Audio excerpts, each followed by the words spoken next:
দিতে তুই এসে গেলি? হ্যাঁ, আমাকে তো আসতে হতোই। দেখি তোমার প্রেসক্রিপশনটা দাও। এই তো সব ওষুধগুলো দেওয়া আছে। আচ্ছা, তোমাকে যা বলা হচ্ছে তুমি সেগুলো করছো তো? খাবার পর ওষুধগুলো খাচ্ছো? দাঁড়াও, তোমার হেলথ ড্রিঙ্কটা দিই। এই নাও, এটা মনে করে খাবে, কেমন? এটা ধরো। সুদীপা, আমারটা একটু দেখ। হ্যাঁ, দেখবো তো। তোমার শরীরে তো রক্ত খুব কম, যেগুলো বলা হয়েছিল সেগুলো করছো তো? আর এইভাবে রোজ রোজ ওষুধ খেতে ভুলে গেলে হবে? দেখি ওষুধগুলো দাও। এই তো, এই সিরাপটা দিনে 3 বার, আর এই ওষুধটা দিনে 2 বার। আর একটা ওষুধ কোথায়? নেই। ওই ওষুধটা নেই, দাঁড়াও 1 মিনিট। এই না, এই ওষুধটা ডাক্তার জেঠু দিয়েছে, মনে করে খাবে, কেমন? তোমার পালসটা দেখবো। দেখি। আমি দেখবো। দেখবি? নি দেখ। মিনিটে কতবার? 72 বার। না 83 বার। তাহলে কি আমি আর বাঁচবো না? একদম বাজে কথা বলবে না, এরকম হতেই পারে, ভয় পাওয়ার কিছু নেই। তুমি শুধু পাতে কাঁচা নুন খাবে না, মনে করে, কেমন?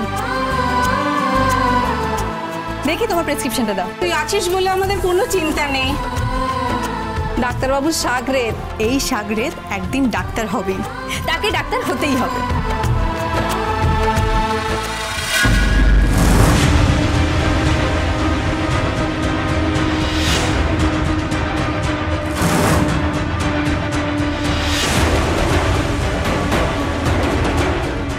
বিউটিফুল।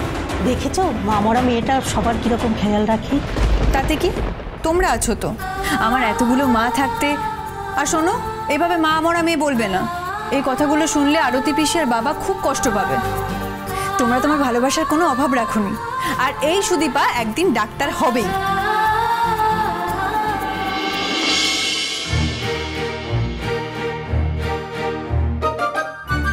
ও দাদা।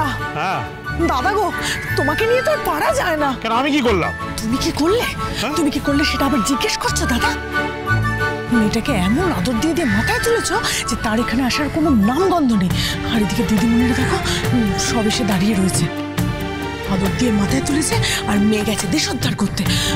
ও দাদা, দাদা গো, মেয়েটা তো এখন এলো না, আর এই দিদিমণিরা ওকে কেন ডেকে পাঠিয়েছে বলো তো? কেন ডেকেছে আমি কি করে জানবো? জানলে তো ঝামেলা মিটেই যেত। শোন, দেশোদ্ধার করা খুব ভালো কাজ করছে। আর আদর দিয়ে আমি মাথায় তুলেছি। হ্যাঁ, কে বেশি আহ্লাদ দেয়, আমি না তুই? আচ্ছা আচ্ছা, ঠিক আছে, অত বকাবকি করতে হবে না। এইখানে কি হবে সেটা একবার ভাবো না, কি হবে? ভেবে তো আমার মাথায় কিছু আসছে না। ওকে ডাকলো আবার আমাদের ডাকলো কেন? কেন ডাকলো বলতো?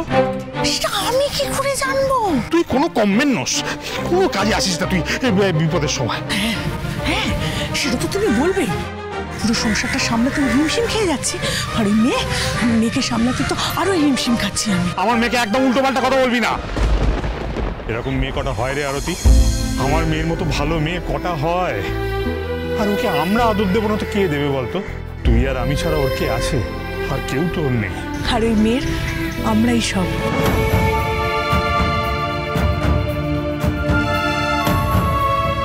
দেখো, তোর আবার কি হলো? এই আরতি, তুই আবার কি ভাবছিস? না দাদা, ভাবছি ভাগ্যের কি খেলা দেখো, 2 বোন পাশাপাশি মায়ের কোলে শুয়েছিল, আর ভাগ্যের ফেরে আজ 2 বোন 2 জায়গায়। ভগবান জানেন আরেক বোন সে কোথায় আছে, কেমন আছে।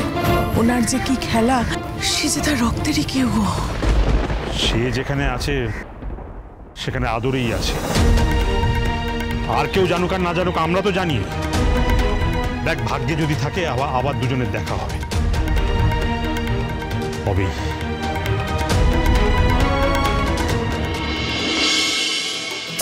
ভালো লাগে না, একটা ভালো জামা নেই আমার কাছে। মাম্মা, বাবা, প্লিজ একটু আসবে তোমরা।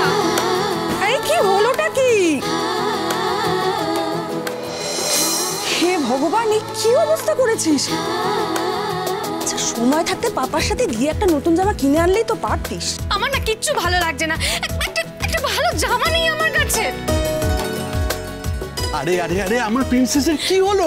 বাবা দেখো না, তোমার প্রিন্সেসের কাছে একটা ভালো জামা নেই, আর সে নাকি আবার প্রিন্স চার্মিং এর সঙ্গে দেখা করতে যাবে। আমার ভালো লাগছে না বাবা। হে ভগবান, কি পরিস্থিতি পড়লো বলো তো? আমরা কখনো ভাবতে পেরেছি বাবা মায়ের কাছে গিয়ে এসব কথা বলবো? আর আমাদের মেয়ে সে ডেটে যাচ্ছে আর আমাদের কাছে সে ঘ্যান ঘ্যান করেই চলেছে। এই ওনার সাথে কবে দেখা করাবি আমাদের? নিয়ে আয় না একদিন বাড়িতে। শোনো মা, ডেটে না একা যেতে হয়। এখন যদি আমি তোমাদের দুজনকে সাথে করে নিয়ে যাই, সেটা আজ যাই থাকুক, ডেট তো থাকবে না। একদম ঠিক বলেছিস, কিন্তু আমি বলি কি, এই পোশাকটা পরে তোকে এত সুন্দর লাগছে না যে সব চোখ ফেরাতেই পারবে না।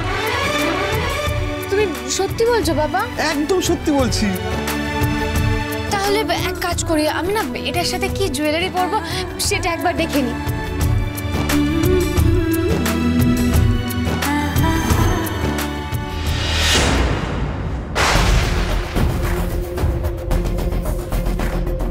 কি হঠাৎ আজকে এই লকারটা কেন খুলছে?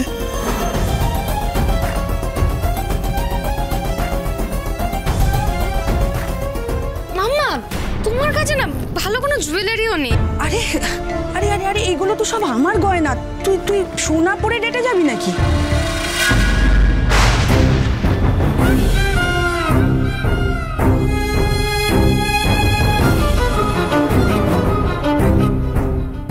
এটা কি গো মামা? কি বলতো, আমিও তো কখনো দেখিনি। কি এটা লাল কাপড়ে?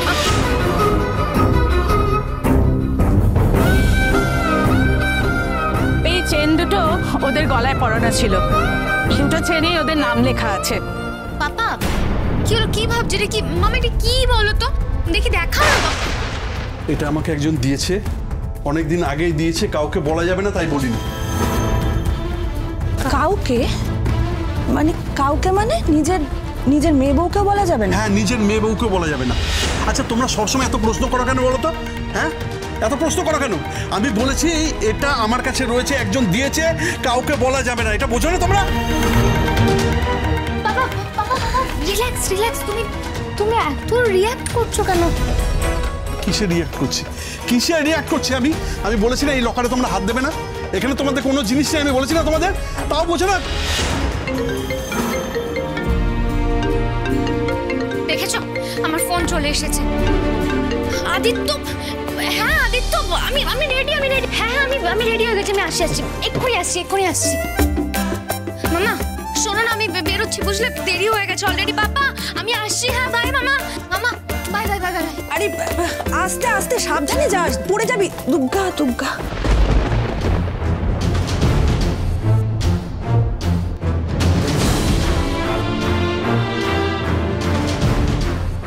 এতদিন পর আবার এটা বেরিয়ে এলো।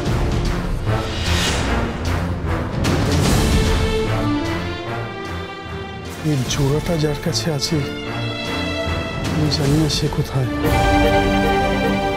কিন্তু সেদিন স্কুলের অনুষ্ঠানে ওরা দুজন যেভাবে দুজনকে আঁকড়ে ধরেছিল, রক্তের টান যাবে কোথায়? কিন্তু এতকাল পরে এটা যখন বেরিয়ে এলো, আবার ওদের দুজনের একসঙ্গে কোথাও দেখা হবে, তাহলে কি সত্যিটা বেরিয়ে আসবে? তাহলে কি আমার প্রিন্সেস সব জেনে যাবে যে আমরা ওর বাবা মা নই? তাহলে আমি নিজেকে সামলাবো কি করে, আর শ্রুতিকেই বা বাঁচাবো কি করে? আমার এখনো মনে আছে ওই মেয়েটার নাম কি। অনুরাগের ছোঁয়া, অনুরাগের ছোঁয়া।